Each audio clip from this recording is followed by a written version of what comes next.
and he is here with us. So let's bring him in, John. How are we doing, my friend? Man. Yeah, no, I'm in the mean streets of Macombs, but looks like I'm avoiding the tornado. So far, so good. But if I end up blown away, it was a good run. But it's a crazy time, man. How does the weather get worse in Michigan in April? It's a crazy time. You know what's crazy? 1997, 98.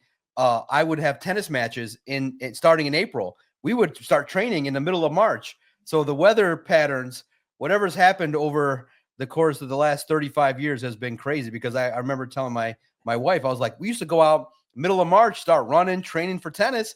And now you can't even get out there and play a match at all because the winds are blowing. It's raining.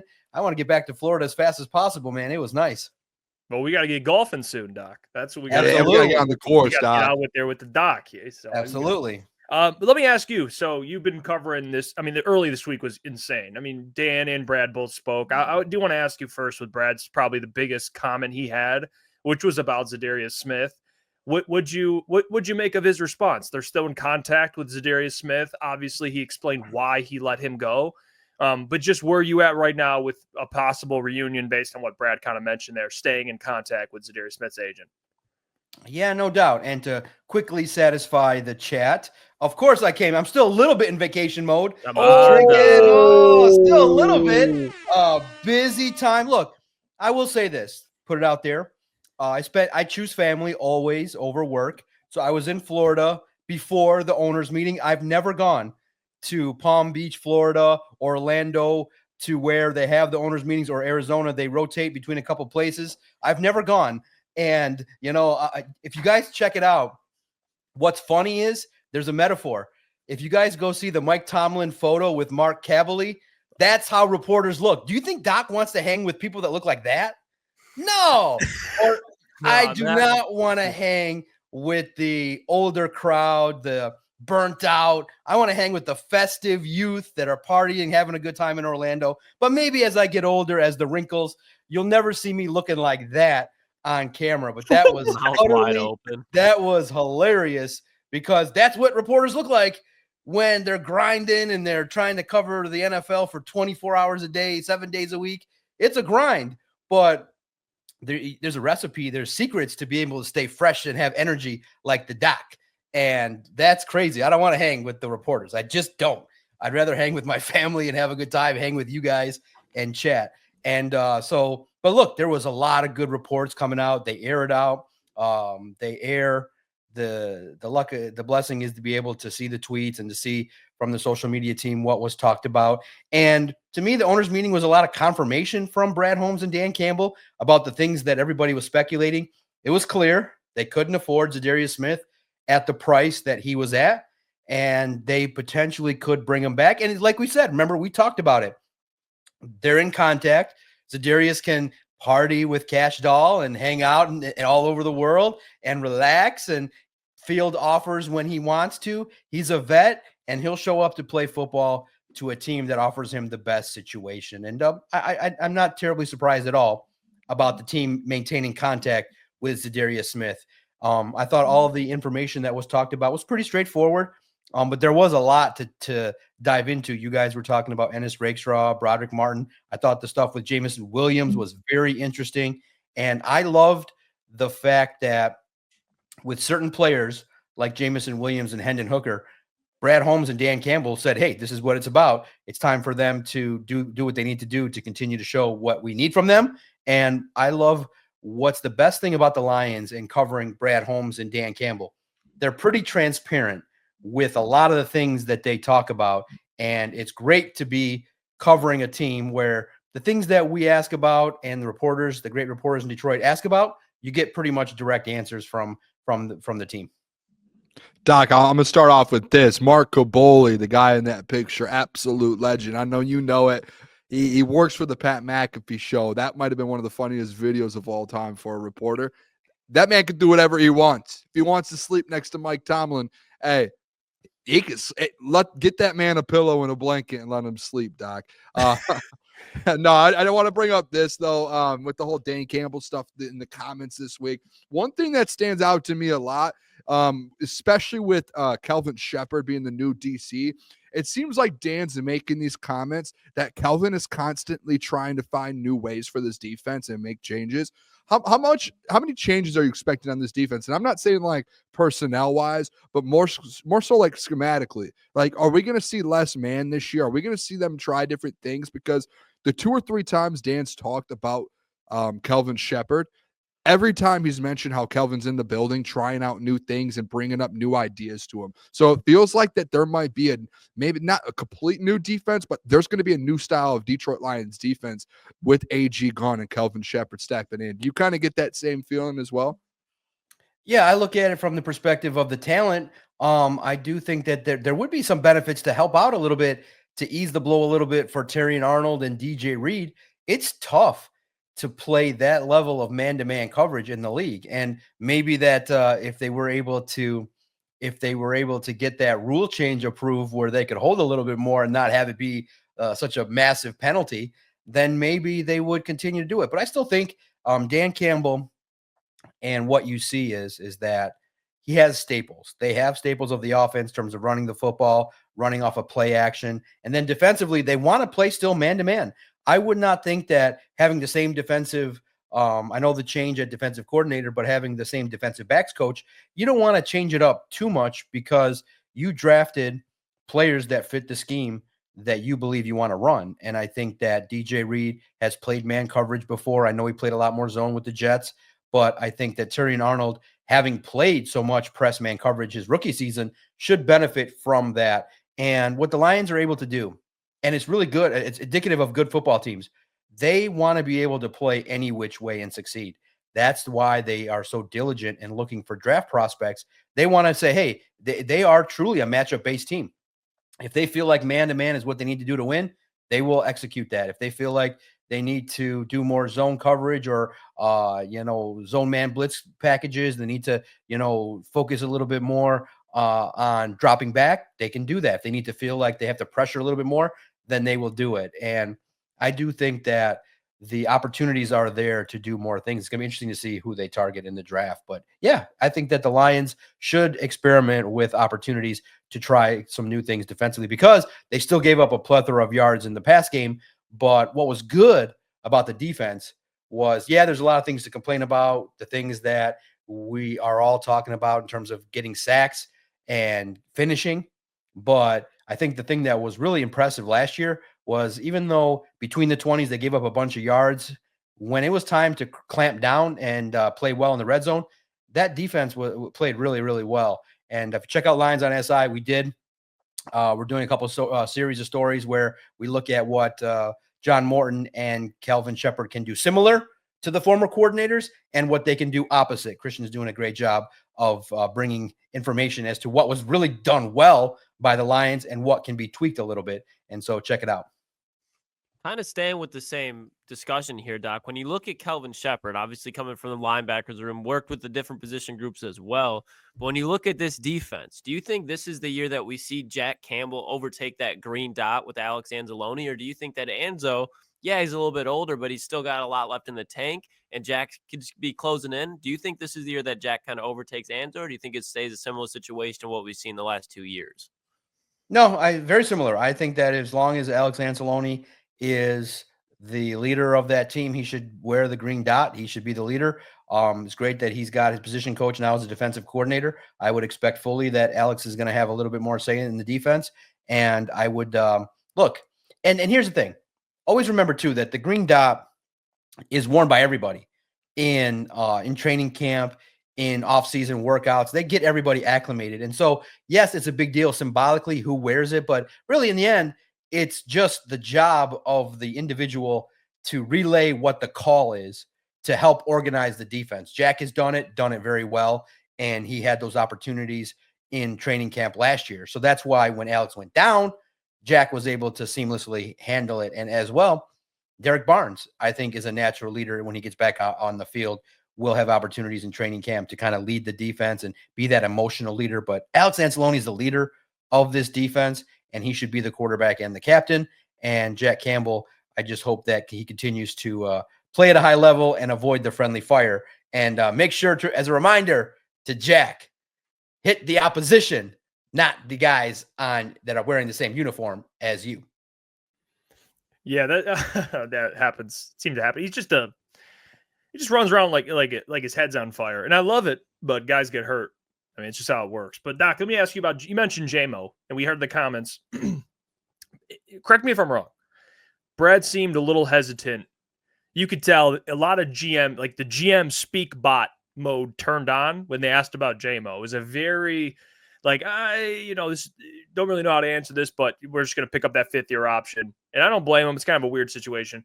Am I wrong to assume that potentially J-Mo, as great as he is, just the reality of how many guys they have to pay may be the odd one out, given they already have enough offensive weapon? Like if you're looking at who could you afford to lose, with all due respect, probably him over a guy like Brian Branch.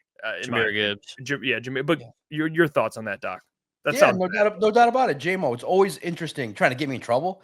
Now the alcohol's starting to flow. No, listen. First and foremost, Phil, thank you. Your comments are super nice. That is the one thing that I've always wanted to prove is I'm a regular guy. If you see me, if you guys go out to Allen Park and you go out to training camp, please shout me out. If I'm hanging with the crew, please say hi. I am a regular person that does this job. That's the only thing I wanted people to know about me is I'm relatable and authentic. So that's really nice, Phil, to hear that. And if you did take my hat off and put the glasses on, the Clark Kent comes out, the one that's more serious, and the one that shows up here is the one that'll tell you all the secrets and the real thoughts. That's funny. That's real funny. I'm Clark Kent, and now here I'm. Superman. Yeah, you are, Doc. That's right, Clark Kent. Handling all the business. But with J-Mo, look, bottom line with J-Mo, it's up to Jameson. If he can keep his, off the field situations buttoned up, if he plays well, I expect he's going to mature. Look, he's a wideout. He has that in him. He has that diva, not like overtly mentality, but he's got that boisterous, big personality where when he wants to go out, he wants to be among the people. He wants to be seen. He wants to wear those nice watches. I can see why. When you start, I'll tell you this, and I'm not humble bragging, but if you start buying watches, it's addicting. You're like, oh man, I started with representing Detroit. It started with Shinolas, green and white. So they're very fun. They're very fun to get into timepieces, and it opens up conversations. But Jameson has the personality that he wants to be likable and go out after games and stuff like that. That's fine. Nobody's going to hate on you for doing that, but don't get pulled over by the police. Don't end up in the police blotters. Don't make Jeff and Lucas and Booner talk about, having defense attorneys come on and defend you and talk about things that don't need to be taking place. So look, if Jameson Williams plays 18 games and balls out, he will, look, and it's no chump change. 5th-year contract is almost $16 million on top of the 18 he already got. So he ain't hurting. The watch that he got is probably six figures that he paid for. So he's doing okay. He won't be hurting financially. But clearly, bottom line for J-Mo, if he plays 18 games, I expect him to firmly be the number 2 wideout and compete to be number 1. He's going to get 1,000 yards again, hopefully over 10 touchdowns. And if he doesn't get paid by the Lions, fine. He'll get paid somewhere else. That speed is unbelievable. But here's the options for the Lions, and it's actually in their favor. J-Mo clearly is going to want a massive contract, but I clearly see a T. Higgins situation where the Lions haven't used the franchise tag in so long. Mm-hmm. But if they utilize the 5th-year option, you have him under team control for 2025 and 2026. That's 2 more years at relatively affordable prices where you can look this year or next year to find his replacement if you need it. And I think they're going to draft a wideout. It'll be interesting to see if they get a big-bodied or a speedy wideout. That will kind of give you that indication. That'll be another test. Is the Lions said they want to go younger at wideout, which was code for younger, yes, and cheaper. But at the same time, if Jameson Williams is productive and he's a fit, then you might have to take a 1-year bullet in 2027 and pay him north of $25 million for 1 year. And you have him for team control while you're trying to win. So the advantage right now is in the Lions' favor. And if it's up to them to decide, but Jameson, his job is to make the decision ultra hard by being productive get out there, and he's got to see it that if he balls out 1,500 yards, and that was my one question, I believe, to Ben Johnson as he was out the door was, how does Jameson get to the next level to be like Justin Jefferson, get those numbers, 15 touchdowns and over 1,500 yards? And he's like, look, with a full offseason, being healthy, that's key, number one, with his talent, working with Jared Goff, and if he plays all 18 games, the age-old adage, sky's the limit for Jameson. He'll get paid somewhere, but it might not be in Detroit, because it is true, like everybody says, you can find speedy X wideouts pretty deep in the draft because of the fact that that's just a premium skill position that is being developed at such a quick rate. These wide receivers are pretty sweet, but you're still not going to find a receiver of that caliber in the National Football League. So it's up to Jameson. You want to get paid? Stay clean and stay on the field, and it'll take care of itself. Yeah, Doc, I want to bring something up here, and this has been a big topic. Sorry, I look a little different. I turned the light on in here just to got scared. I scared the tornadoes away. I'm trying to figure everything out here to keep the tornadoes out. No, I want to bring this up, Doc, because yesterday there was a big topic on this, and I had done my mock draft on Monday, and what I did is I went through the approach of BPA. Like, there was no, like, I don't care about position, nothing like that. The best player available at the time was a guy, Malachi Stark, safety, that fell to me at 28. And he was BPA. There was no high-end edges. They were all off the board. All of the offensive linemen were off the board, and it was really just him sitting there. So I took him. A lot of people were a little up in arms, like, oh, why are you taking a safety? I don't know if you took the same kind of thought process after the Brad Holmes comments. When Brad Holmes basically said, and he was asked, are you able to go BPA this year by Dan Miller? And Brad said, originally I was scared that I wasn't going to be able to, and I thought I was going to have to draft for needs, paraphrasing. And then he goes, after free agency, I feel excited because now I feel like I can do that. When I heard that, Doc, it made me think anything is possible in the first 2 rounds now, to where Brad's going to do whatever he wants, like he did with Jahmyr Gibbs, like he did with J-Mo, like he did with Jack Campbell. What are your thoughts with that? Like, does that make sense? And again, I'm not saying Malachi Starks, but I'm just saying any player, offensive line, defensive line, I'm not going to say linebacker, but not just edge. I feel like Lions fans specifically were like edge or bust. It feels like now anything's open in the first round. Did you get that same feeling from those comments from Brad, or was I the only one that took it that way? Yeah, no, I felt that way before the comments. And here's why. Brad Holmes has a specific strategy, which is not only are they, and he said it, remember too, he has said, he said at the combine, right in front of me, he said, we are not a needs-based drafting team. We are not that. Now, typically what that indicates is that, people on the outside will say, well, you need an edge and you should take that first. Well, that makes sense, because the sooner you take a player, the higher the chance he'll succeed.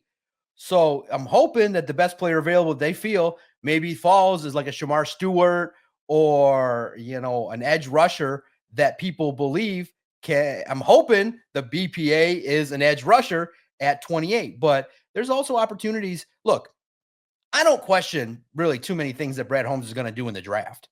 That is great. And tomorrow, we recorded earlier today a great podcast.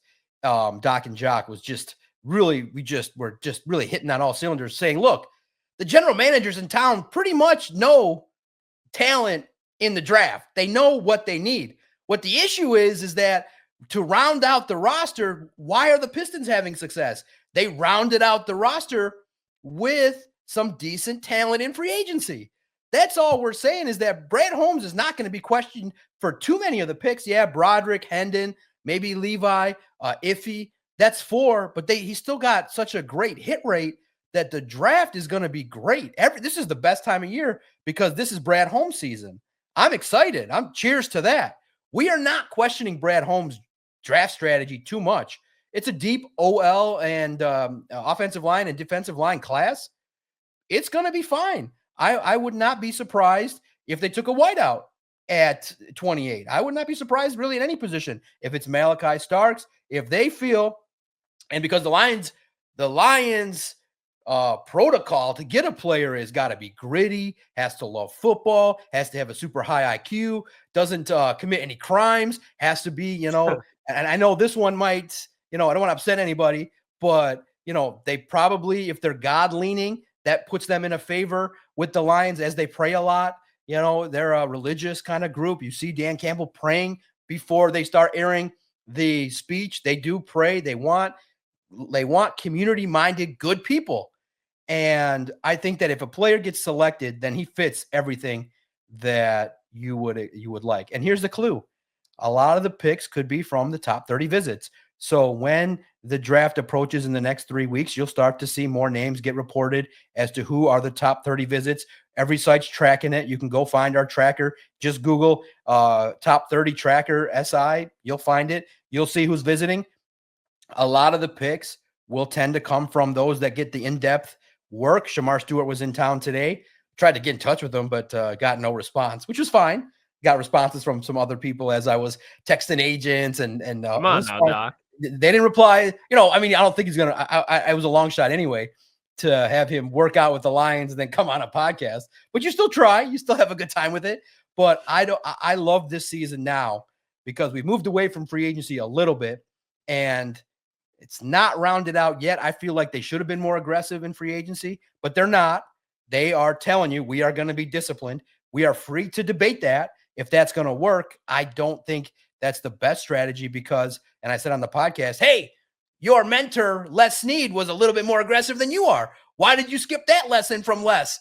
We like that lesson. You got to remember, the Rams were that close, and they traded their starting quarterback in Jared Goff and were bold. They were like, this ain't it.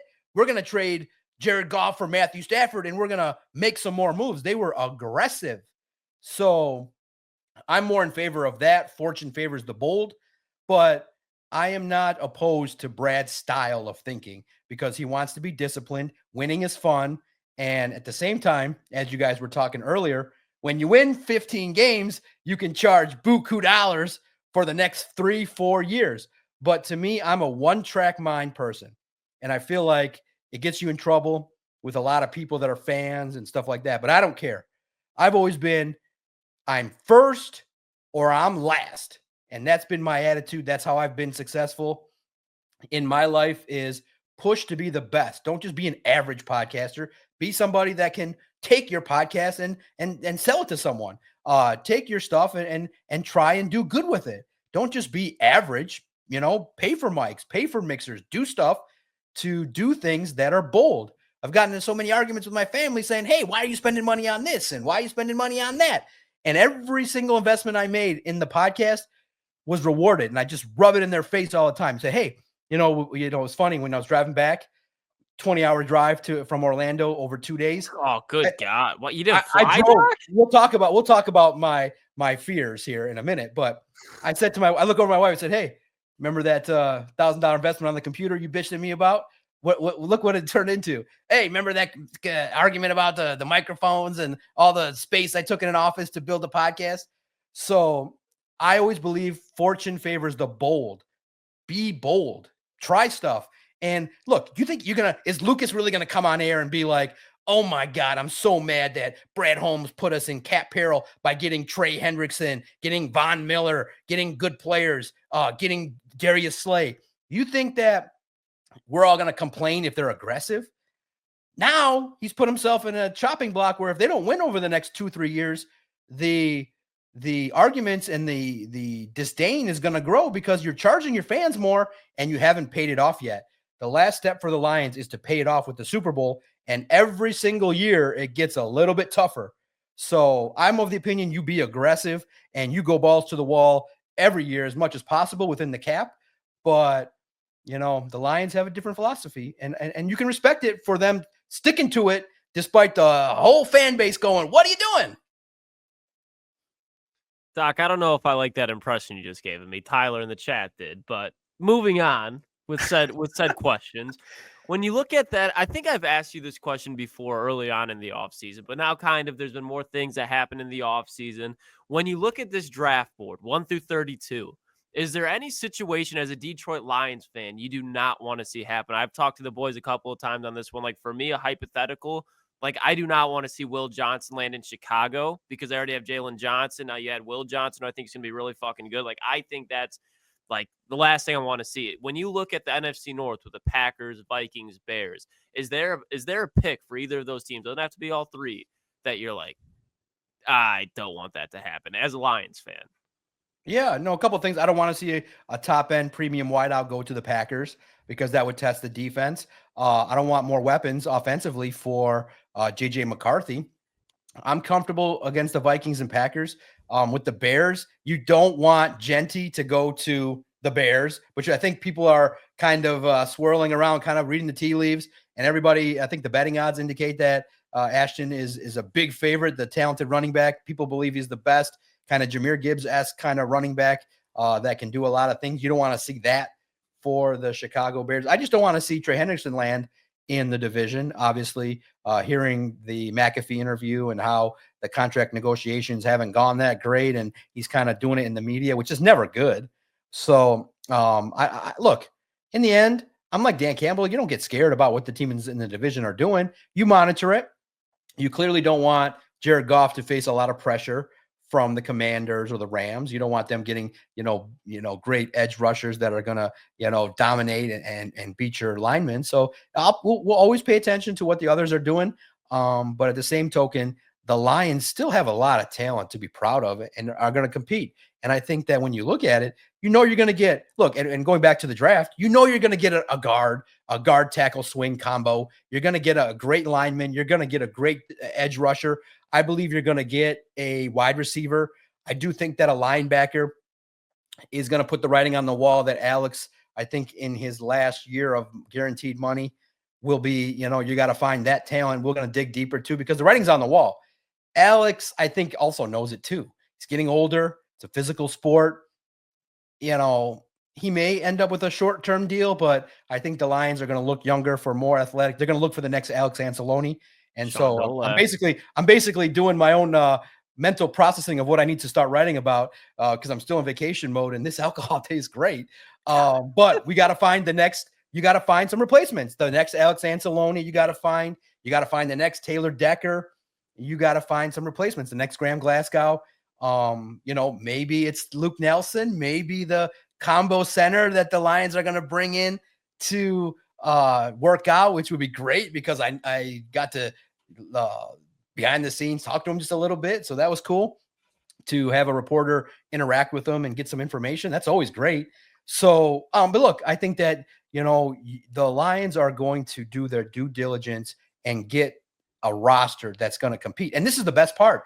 I think that's the fun part about this. Why I get so fired up every Wednesday to talk to your chat and to talk to you guys is we're now talking about key decisions at the macro level that are going to decide if this football team wins in the NFC Championship game and the Super Bowl. And these are the great moves that we can talk about as opposed to saying, hey, are we just going to barely scrape into the postseason? No, it's going to be a playoff team. It's going to be when they peak, can they compete against the Eagles, Commanders, Rams, and the up-and-coming teams? And it's going to be great. This is the best time to cover the NFL when you're talking about, hey, did this move, this move that you made, is it going to be the right one? And there's always going to be discussions when the Lions make their selection at 28, if they stay, we're all going to pay attention to 29, 30, 31, and 32 because those teams in that class, they're going to start to get the same level of talent as the Lions, and it'll be interesting to see how they think as well. Doc, speaking of the moving up or moving back, we talked about this last week and this week, but I'm leaning towards the idea that Brad Holmes is going to trade back in this draft. I think for a while, everyone assumed it's going to be a trade up, but Doc, with the amount of depth at edge and just kind of looking at, what could potentially happen, which maybe James Pierce falls to the Lions at 28, which I would love if they took him. But what if they don't feel he's a Lion and someone else wants to trade up and get him? Are you also leaning on more so the side they trade back in the draft and maybe don't even make a first round selection? Could you see that possibility? And how likely is that compared to trading up? Yeah, no doubt. It's we've had this talk. It's it's a situation in which you don't have to pay the 5th-year option. Then you can go cheaper if there's a player that you feel you get value at by moving down, get some more capital. I would not be opposed to that. But based on Brad Holmes' history, the odds indicate he's going to trade up. That if they like Shamar Stewart, if they like a player that they feel is a fit, and remember too, Shamar Stewart, if you read his backstory, humble, really gritty situation today. He probably told them about his story growing up in South Florida and the tough times that he went through. He's very humble. He's put out that, hey, I'm always going to be humble no matter what. He fits the personality profile of what the Lions like. If they like somebody, I would not be surprised if he's sitting there at 2021 that he could be a target because he's been now on a top 30 visit. He's got the personality makeup. The Lions would sacrifice a little bit of the talent because he only had, I think, less than 5 sacks in his career at Texas A&M. 4 years, Doc. Exactly. But what has he got in common with Dan Campbell, the coach? I'm sure that A&M situation. Yeah, see? So you guys are starting to put the pieces together that I'm sure he played that up, that Texas mentality of everything going on. So that's always fun to think. And then these guys are trained up too to say what they need to say. And so it's interesting too to see when we learn about a little bit what goes on in these top 30s and how it all shook out. If Shamar gets drafted, we'll learn about the process. And one of the early questions we always ask these new draft prospects is, what was the process like? What did they ask you? And we learn those kind of things. So trading back would be fine for more capital, but I'm leaning more toward trading up at this point in time because Brad Holmes is aggressive, and Brad Holmes is like, that's the fun part where he's like, I want that guy, and I'm going to do whatever I can to get him. They traded up. Mistake, and forgive me if I'm wrong, but didn't they trade up for Broderick? They traded up. They traded up for Broderick Martin. They traded up. You'll ask me that too, and make sure you ask about the ticket prices because that was a great talk that's too. my next question, Doc. Oh, there we go. I want to ask. Listen, Brad Holmes is aggressive in the draft, and that's always a good quality. Yeah, Doc, my next question was the ticket prices. I brought it up on the show tonight.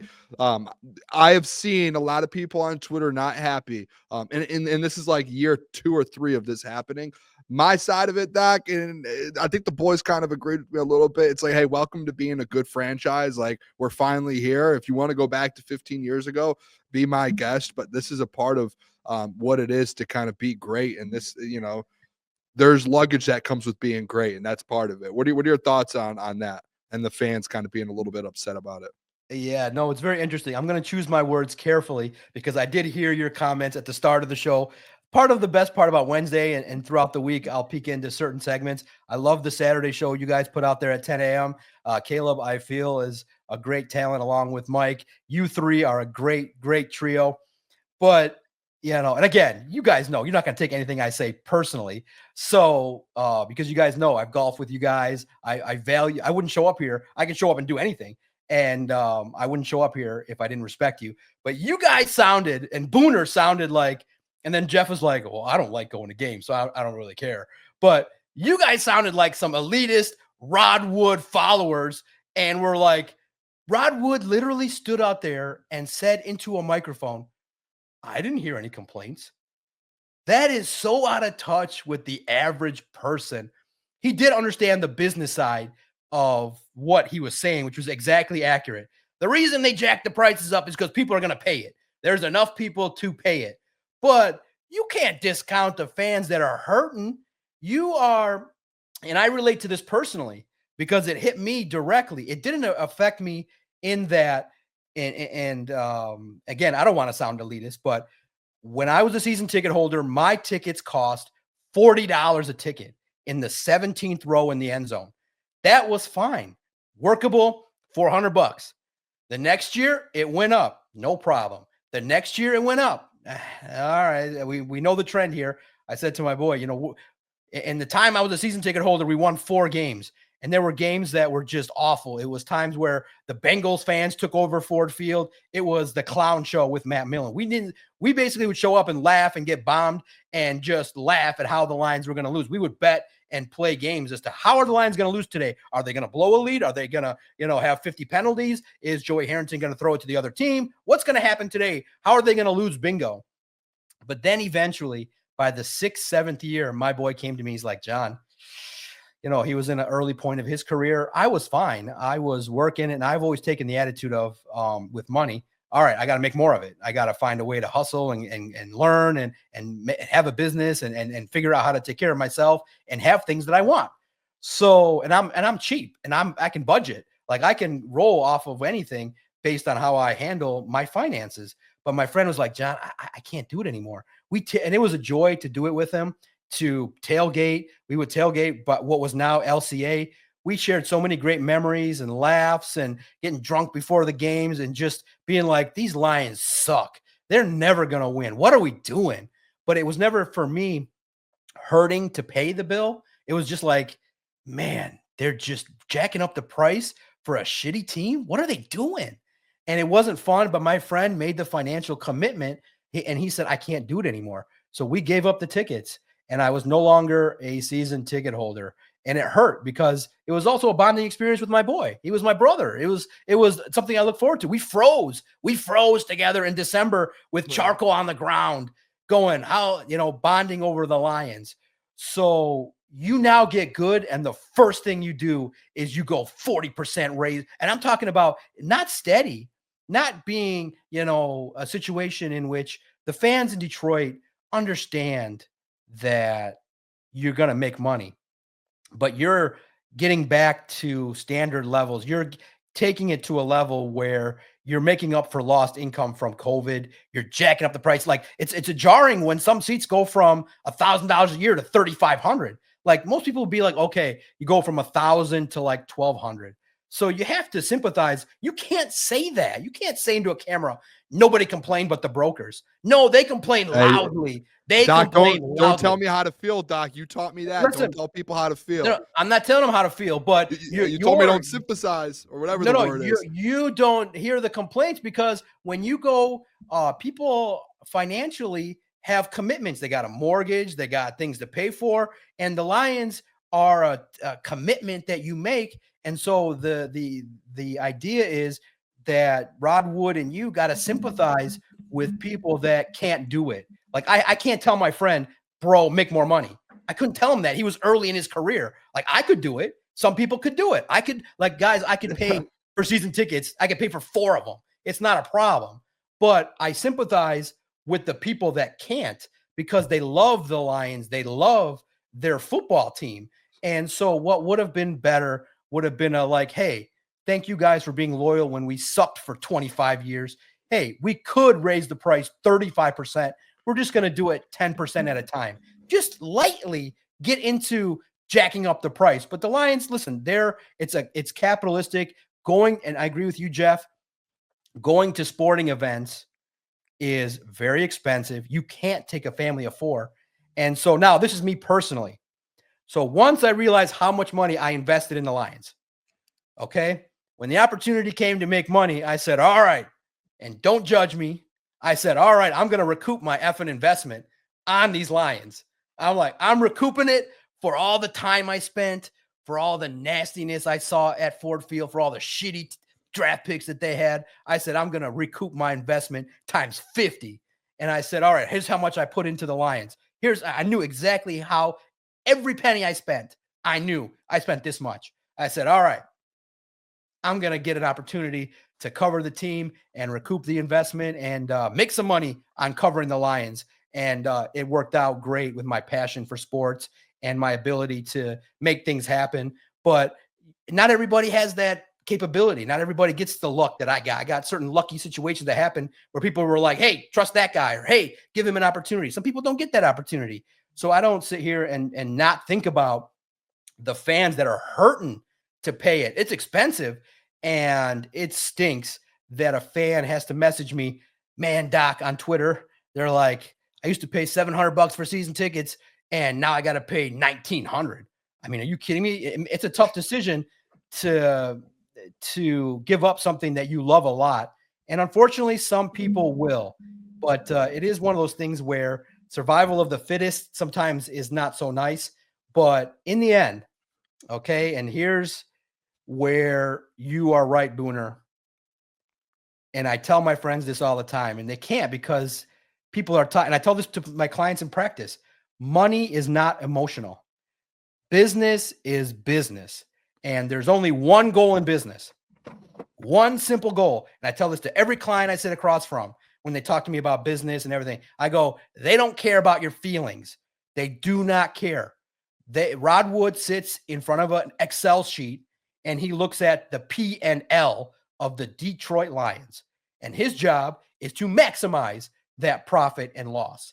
So his job, I don't blame him for doing it, is to maximize the profits of the business that he's in. And in Business 101, they teach you don't care about feelings. It's make the most money when you can. And if you're a business person, you walk into a room and you go, hey, I got a product worth $50,000 and you're selling it for 20, all your colleagues are going to get pissed at you. Remember, what do you think they're talking about at the owners' meetings? You think they're talking about, hey, man, Booner and John are talking shit about us online. They ain't talking about that. They're talking about, hell yeah, let's go to Brazil, Spain. Hey, guys, can we get into the Dubai market? Can John get us into the Dubai market? And let's go. Let's get into these markets and make a shit ton of money.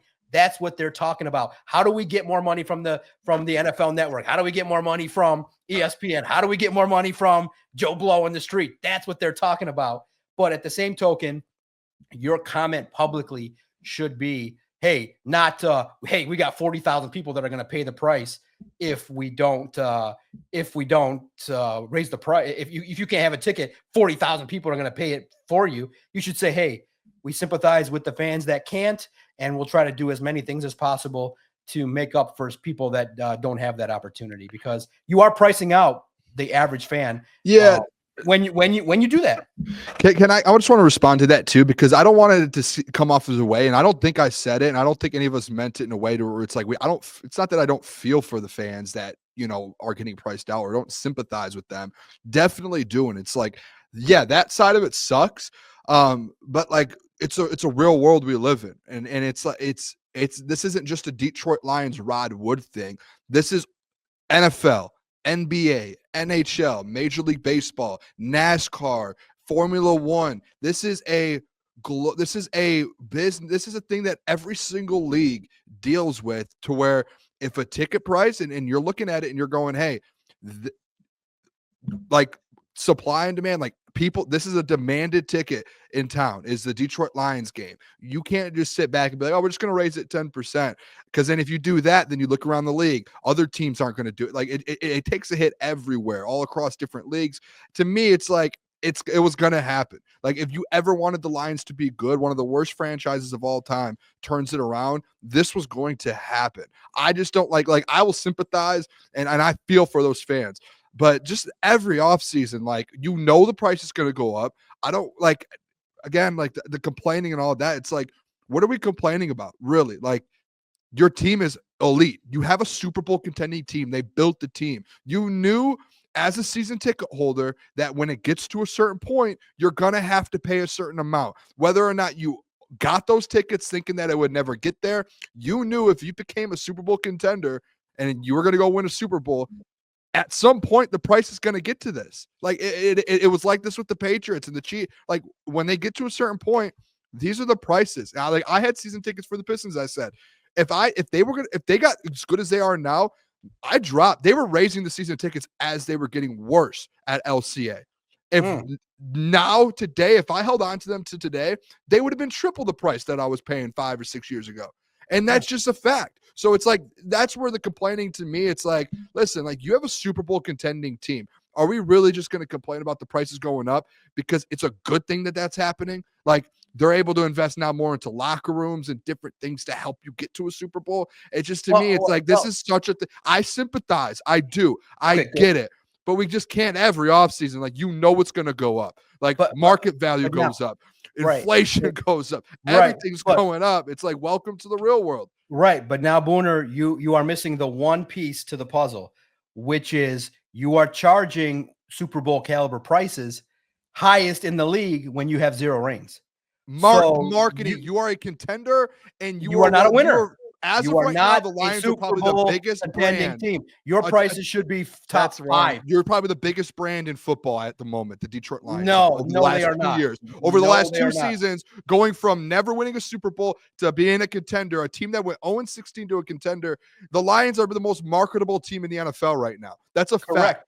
That is a fact. That's why they have the most primetime games the last 2 years. But exactly, you said it. They are marketable based on the fact that they have a product that is not commensurate with the prices they are charging. They are marketable because they got fans that are willing to pay and have 20,000 people on a waiting list when they haven't won a Super Bowl. That's where the fans, you could say, well, if you're not complaining, don't pay for those prices. So you have a point there. But when you say, hey, guys, understand that they're raising these prices, understand too that you're also not, you introed it by saying, well, I have free tickets. So you're not feeling the hurt as much as the common man who was paying $700, now is paying $2,500. And then most fans get 2 tickets. So it's just a big jump.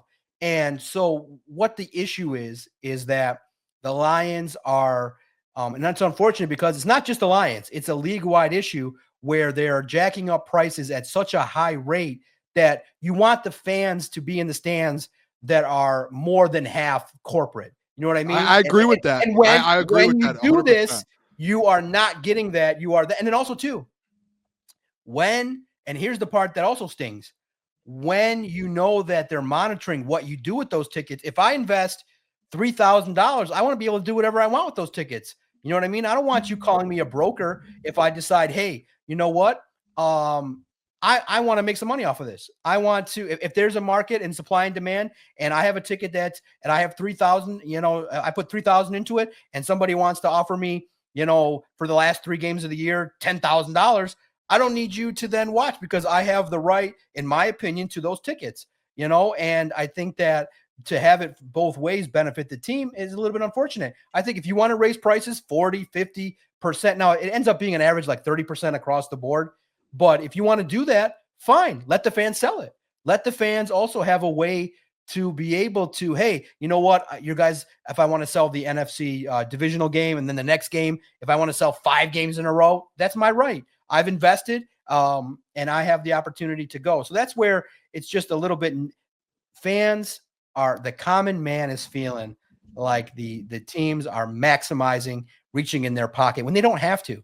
The Lions are making a crap ton of money before any single ticket is sold. And when you go, like I said, the average ticket price went up 30%. All we're saying is you could have went up 7.5%. And you could go steady over the next 5 years. But the Lions are maximizing their return. And also, too, it's not called a money grab, but it's a maximizing the fever based on a hunger that the fans have. You're preying on the hunger of the fans, the FOMO, when you haven't earned it yet. You haven't earned the right to be the number 1 ticket in the NFL for any game. I don't care who they are. They have not earned that right. So that's where psychologically you get the fans pissed off. Like, man, you haven't won a Super Bowl yet. Our last memory was Jared Goff throwing, multiple interceptions and this team getting, disappointingly losing another game. And then the next thing you do is boom, you raise the ticket prices. So I don't think you can say that. You can't say they haven't won a Super Bowl, so they haven't won a Super Bowl. They're still one of the top. They haven't won a Super Bowl, and to me, I think that the fans that give you can only raise your ticket price when you win a Super Bowl. So the Chiefs are the only team. No, you raise it 30% 2 years in a row when you win a Super Bowl. You know what I'm saying? I agree. Listen, Doug, I agree with the point of we're arguing the how common much fan should have. I agree. The common fan should much. have an opportunity to go to a game. I agree with that. Like, I don't know if I said I do not get free tickets. Like, if we didn't do our shows, you said I get free tickets. I did not say that. I do not. You said I don't pay for tickets. That's what you said. I don't pay for tickets. I do not. I never said that. I don't even know where I would get tickets for. I never said that. Boone, you probably meant like you're not paying for tickets to go to the game. I'm not going to the game. So I'm not going to the game. So it doesn't. Got it. But like if I wasn't doing shows on Sundays and we weren't doing watch parties, I probably wouldn't go to games because of the price. Like, I can't afford them. Like, I'm not doing that. But so I do. I sympathize with that. I just think like it is inevitable. Like, ticket prices, when you are good, they go up. When you're the hottest ticket in town in the NFL, That's what it is, man. Especially when you have so many primetime games. Primetime games are more expensive. Like, tell them, chat. Tell them the chat. Just The what it chat is. understands. The chat's comment, and I get what you're saying, Booner. That you realize, okay, there is a right, but what we're saying is we're arguing a little bit different. They just raised the price too much. That's fine. And If we want to argue the small points of like the percentages, I agree. That's fine with me. I just like the it's just like we know they were going to go up, right? Like even when you got them early on, you knew, hey, if this. Okay, so now here's my question to you, Booner: are the Lions worth for if you were okay, and make it so based on what you're making now? If someone said, if Lukas said, hey, I want season tickets, would you pay right now $2,500 for a pair? $2,500 for the whole season. 2 for the whole season. Yeah, I would. Come on, I know what I was man. paying for. I know what I was paying for Pistons season tickets. A little high. I would pay that much for Lions season tickets. I think I don't to think me it's that crazy. I think the cap to me would probably be that's where you get a little bit uncomfortable. Between $1,500 and $2,000 is somewhere where you can reasonably go from where you were. But I look at it, the Detroit Lions, they can do whatever they want when they cash in and win a Super Bowl. But like I said, the average fan, like I said, is and also too psychologically, it's just another thing that's up. Eggs are up, bourbon's up, gas is up. When everything goes up, it just feels like the ones and people are more attached to the Lions than they are other things. And when you make people go, man, I can't afford to go watch and hang out with my friends, it sucks. And I'm sure my friend had the same kind of feeling, but he had to make the best decision that was in his best interest. And, hey, Doc. Sucks. Doc, I'll tell you what, if I could and I was Rod Wood, I would make the tickets free for every fan that's been. Yeah, I would figure that out. Like, I'm the man of the people. You can. I would. If I could, I would. Naive. I want people to know that. But, but I can't. But Jerry Jones would walk right up to him and be like, Rod, can't do that, bro. Can't do that. But you know what I'm saying? Like, I hope you understand. Like, I sympathize with the fans. Like, listen, like it has nothing to do with that. I just like, to me, it's just like we all know what like the behinds of it, like what's actually going on. And it's to me, it's just not a like you don't think people knew after last year into this year. Like, if they win a Super Bowl, it's probably going to go up again a little bit. So that's it. I love the fans. I think they should get free tickets. So Booner, then instead of the jerseys, you guys got to start giving away free tickets. Find those tickets and give them. I'll figure. It's like Coastal Carolina. Did you see Coastal? Coastal Carolina. What do we do? Did you see what they're doing? Coastal Carolina, free concessions all season long. Anything you want. You can go get six pops, 6 pop. Well, there's got to be a limit. No, watch the video. That's not true. No, it is true. Watch the video. They said anything you want, it's yours. Free. We will play the video later today. Free, baby. That's good. But again, you couldn't pay me to go. You couldn't pay me to go watch Coastal Carolina. Remember, that's also supply and demand and interest. The reason why they need people to go there because it's Coastal Carolina. Nobody wants to watch that shit. So that's why they're like, Coastal's a good team now. Coastal win 10+ games a year, Doc. Come on now. Okay, well, that's good to know. Thank you for telling me that. Isaiah Keaton Mitchell, Josh Norman, and that's kind of a perennial powerhouse producing talent there yearly, Doc. Okay. I'm gonna start looking at Coastal Carolina. Coastal's good. Teal turf. Yeah, it's Doc. That should be your new like wild card. That's my team, Coastal Carolina. I'm now a fan because of Booner. Coastal. Hey, go ahead, Klotz. Just Doc. I don't know if you guys talked about it last week, just because I missed it. I wasn't feeling too good. Felt like shit, to be honest with you. But John Morton came out with the statement saying he wants to take 7 or 8 big shots a game. Now, obviously, you got to have trust in your quarterback, Jared Goff, to do that, whether it's a screen pass that's designed for a big play or a 40-yard shot to J-Mo. If you had to put your money on it, again, doesn't have to be dramatic in size, but do you think Jared Goff is going to be better or worse in 2025 compared to 2024? Ooh, Jared Goff, that's a great question. They did say that they want him to control the offense more.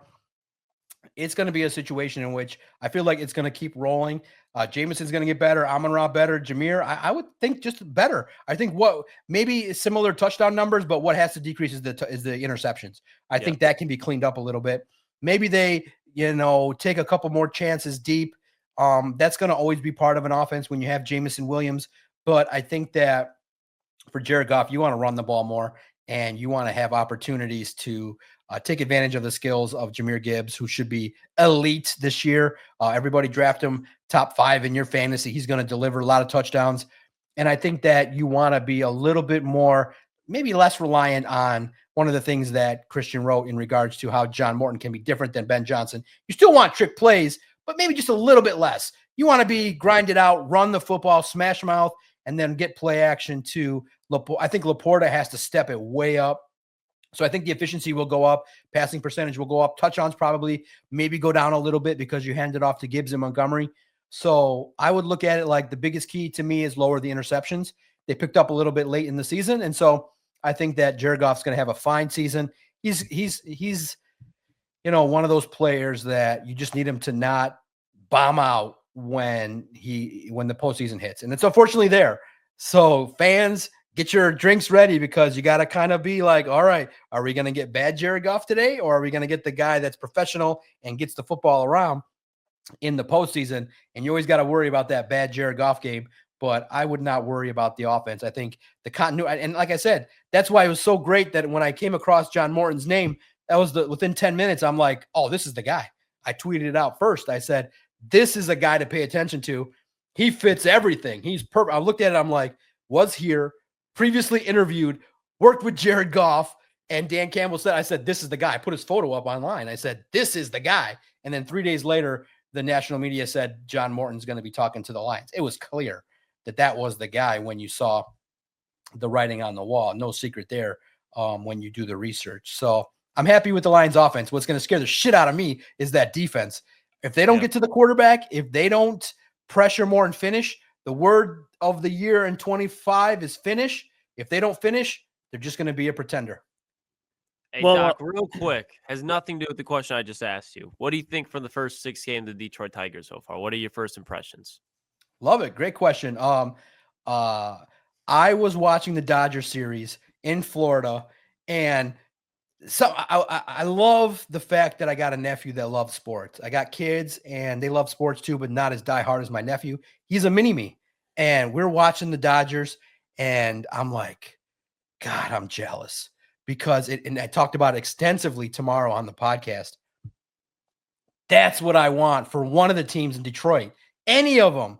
I'm a State fan. I just watched a gritty team get thumped by a better team. And I said in the podcast, damn it, we got the Red Wings gritty, taking advantage of the draft. We got the Pistons taking advantage of the draft. We got the Lions taking advantage of the draft. You got the freaking Dodgers, and they're spending buku bucks, and they got talent everywhere. I said to my nephew, I said, bro, Freddie Freeman's going to hit a home run. Like, I got this overwhelming feeling Freddie's going to hit a home run on us. And we waited, didn't hit that at bat. The next at bat, Freddie Freeman hits a home run. I'm like, oh, I'm watching too many sports. I want to be the Dodgers. Spend, get the best players, cultivate and get the best players. You had a lineup that was sick, but the Tigers competed, and that was a good sign. They lost all the games. That second game was bullshit with the calls and the fans overhanging. That was clear that the advantage was to the Dodgers in the calls. So that's fine, but I felt good. I have the Tigers over. I like their compete level. I liked it. Today's game sucked because you had Cole Keith with an error, and that's going to be the wart is the defense. But you got enough pitching. Job is going to be exciting to watch. You got Spencer Torkelson hitting, which is good. I love this kind of makeup of a Tigers team. I just wish, and I said on the podcast, I just wish that Chris Ilitch would have spent another $100 million. Just spend $150 million. Give these people something to, and I said it on the podcast. What I said on the podcast was, I don't want to be too negative, but going into the year, you're not winning the World Series. And I'm a winner. If you're not first, you're last kind of person. And we've watched development for the last 5 years with the Pistons and the Red Wings and the Lions. And so with the Tigers, it just sucks because you're coming off of the postseason and we're all hungry and we're all like, get Bregman, get Bregman. What the fans were really saying was Bregman's like a has-been. Like, he's the representative of spending. That would have been fine to get him. But what the symbol of that was, Chris, you got a team that got into the postseason. You said that, And Scott Harris said if the Tigers showed something with the young core that they had, you would invest in the team. And the investment was decent, but you can't roll out there with plus 35-year-old pitchers that are not even playing to start the year. Like, come on, dude. Seriously, go out and get some young talent that can hit, that can make, and the average salary of $20 million a year that can hit home runs. Give these people the Toronto guy that's just, can bomb it out for the next 10 years. Give these people something, because his dad, even if he messed it all up, would spend some money, would bring in some guys and be like, you, Dave Dombrowski, go get this guy for these people. And we all relate to that. And Dave was like, come on, man, this guy's not going to be that great. And he's like, I don't care. Get that guy. And if we have to pay him to leave, so be it. We're rich. So I'm bummed out because the teams are lying to you. Like, you have to spend in baseball. Like, the very rare going to work Pistons are going to show up in baseball. Like, you have to spend. You have to be a top 10, 15 spender to win. So big picture, it sucks because Chris didn't invest to the level that I wanted. And it stinks because I feel like this young core is great, but you filled it out with a bunch of old ass pitchers that are going to get hurt the first time they throw a slider. It's like, what the hell? So to me, I couldn't believe that. I can't believe they've given me a credential for 7 years. I get to go to opening day. I love baseball. I love Detroit sports. I take it all in. Literally, I expect them to, when I walk into the Tigers press room, that I walk around, like, because I don't really talk to AJ Hinch all that much. I walk in there and be like, they're going to be like, aren't you the Lions guy? I'm like, yeah. Like, why do you keep signing up for Tigers credentials? Because I love Detroit sports. I love competing. I love the memory I had when I was 9 and my poor mom walking me to Tiger Stadium 5 times a year with her little mini salary trying to buy me tickets. I love baseball. I love Detroit Tigers baseball. And I want this team to win. I want these fans to cheer. And you realize this is a gritty group, and that's great. But I'm fucking tired of being gritty, man. I was gritty 15 years ago when I started a podcast. I want the fucking best of the best. Like, we're past all that. Like and you guys were talking a couple of days ago about Mike Valeni and what he was saying about the bad boy Pistons. What he was really trying to say is being gritty is great, but talent always wins in sports. And I want to give the Tigers more talent. And I just want to eliminate Javi Baez. I just want him off the team. I can't wait to watch the Tigers every single day. And I think this is going to be a team that gets to the postseason and makes it tough for some people, but they're not going to win it all.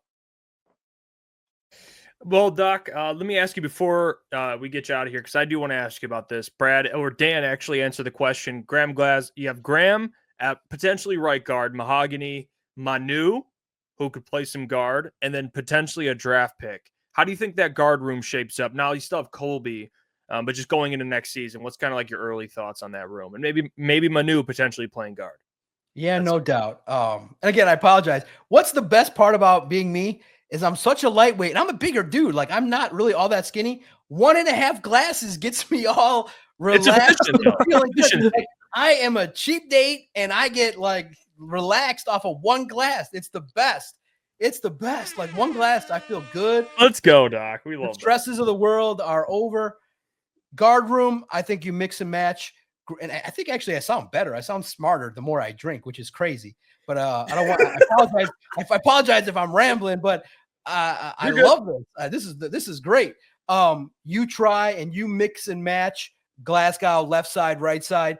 The Manu stuff is funny because his size would indicate he can't play guard, but it would be funny as hell to see him play guard. He's a tackle. Let's be honest. They're going to try it. I think he's just saying that, but I think you mix and match Glasgow and Mahogany back and forth to see the fit. I would not be surprised if Mahogany played left a little bit in some offseason workouts. We'll definitely be out there and monitoring that, but Graham Glasgow, I think, will be in some competition with a rookie draft pick for that left guard spot. And Mahogany played college at right guard, so let him succeed. He was there in the early part of in college and the part of his career early with the Lions. So I would say Glasgow, make him earn his job, and your starting right guard should be Mahogany when the season starts. I love that. Well, we appreciate you as always, Doc.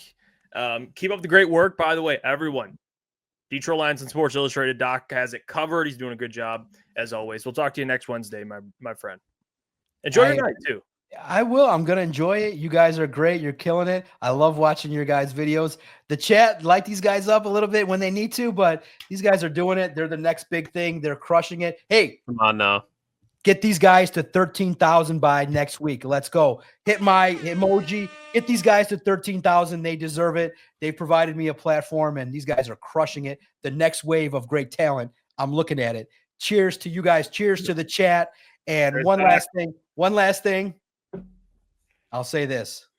The Lions are still the team. Even though they cost a shit ton to watch them. It's a fun shit to pay attention to. Cheers, guys.